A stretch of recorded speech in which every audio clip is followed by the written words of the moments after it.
people naturally gravitated south towards the equator, towards the tropics. That's where I would expect to find traces of a lost civilization, and that's where I do find traces of a lost civilization. You don't really find... I've never reported anything about the UK, for example, in my books. We have Stonehenge, we have Avebury, we have these stone circles, but they're not old enough. That was the time when the UK started to get warmer, and it's the same with the rest of Northern Europe, and it's the same with the northern part of North America. You have to go down to the southern part of North America, you have to go into Mexico, you have to go into South America to really find an environment during the Ice Age that would have nurtured a high civilization. And there's a lot of speculation as to why they weren't able to cross the Bering landmass too, right? Well, again, this is an area where there has been a narrative that archaeology has sought to impose upon us. And this was called the Clovis first idea, that there was a people who archaeologists call the Clovis people. We don't know what they call themselves in North America.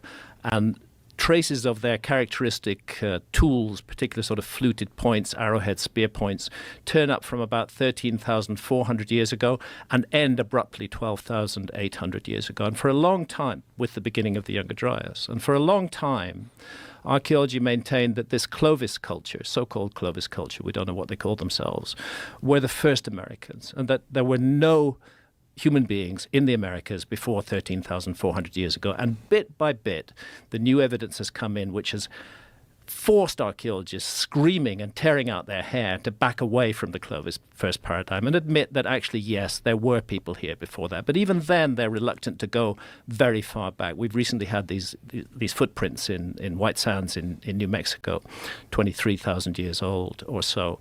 That's largely being accepted now. But there are much earlier dates. There's 130,000 years ago from the Cerruti Mastodon site near San Diego.